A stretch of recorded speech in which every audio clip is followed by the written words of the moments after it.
Dear student, now I give lecture on the continuation of measurement of direct current resistivity.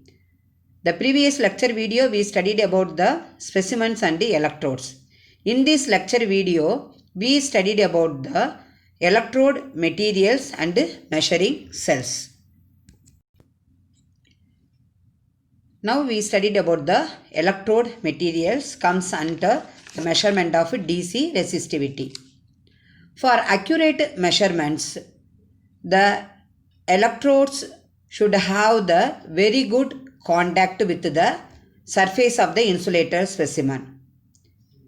Then suppose the thin metallic foil is used as a electrode material.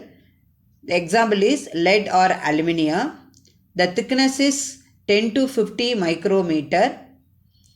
Why we are using the lead or aluminium used as a thin metallic foil for electrode materials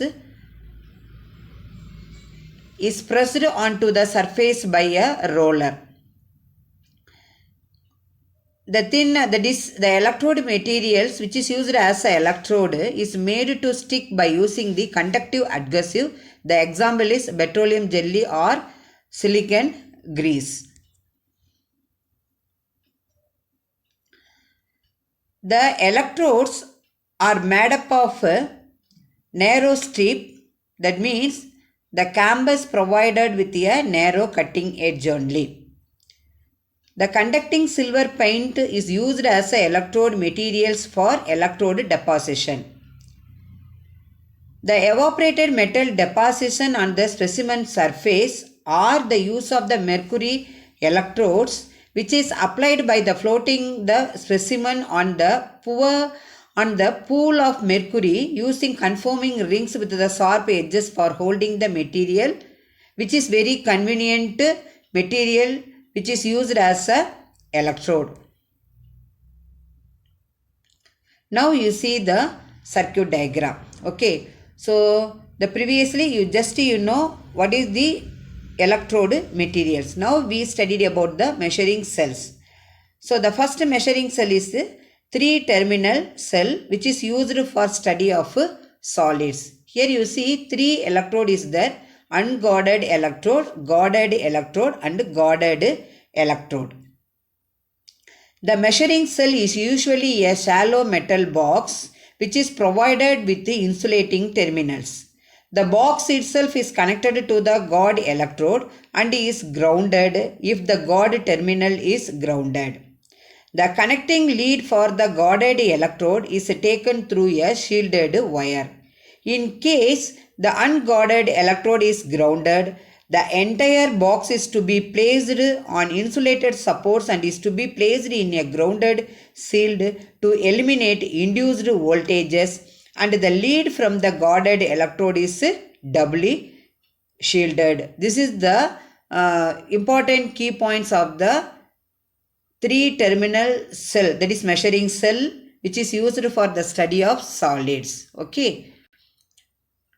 So whatever I told the important key points, I put in the slide only, in this slide. Okay. The next measuring cell is stiff wire connection for 2-terminal measurement. Now you see the circuit diagram. So the high voltage terminal and then ground terminal, only 2 terminal. This system is called as a simple 2-terminal system.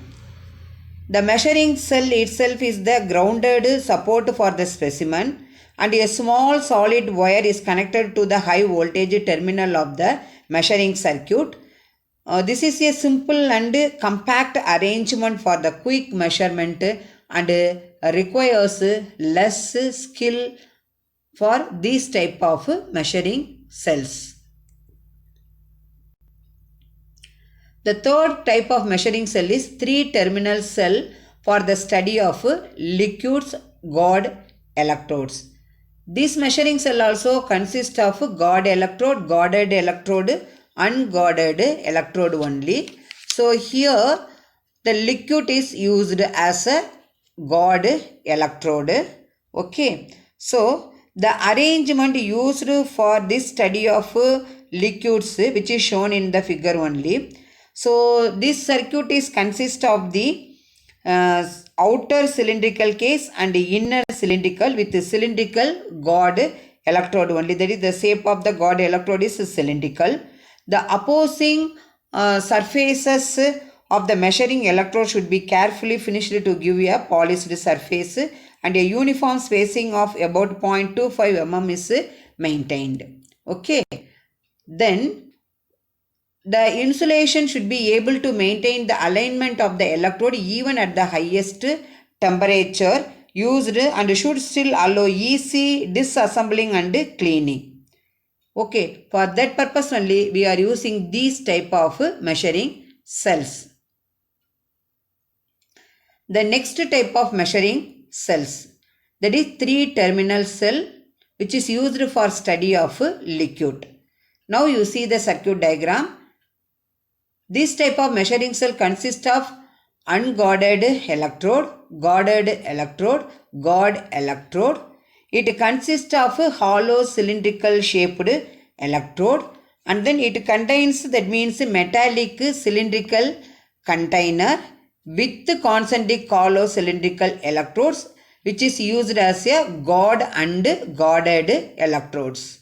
The inner surface of the container electrode, that is, which is called as a unguarded electrode, and the outer surface of the guarded electrodes and unguarded electrodes should be carefully finished, and a clearance of about 0.25 to 0.0 mm should be accurately maintained. These type of the arrangement require less liquid, that is usually about 1 to 2 ml. Okay. So in this slide, what are the technical point I told for measuring cell, that is the 3-terminal measuring cell for study of liquids, which is mentioned in the slide only.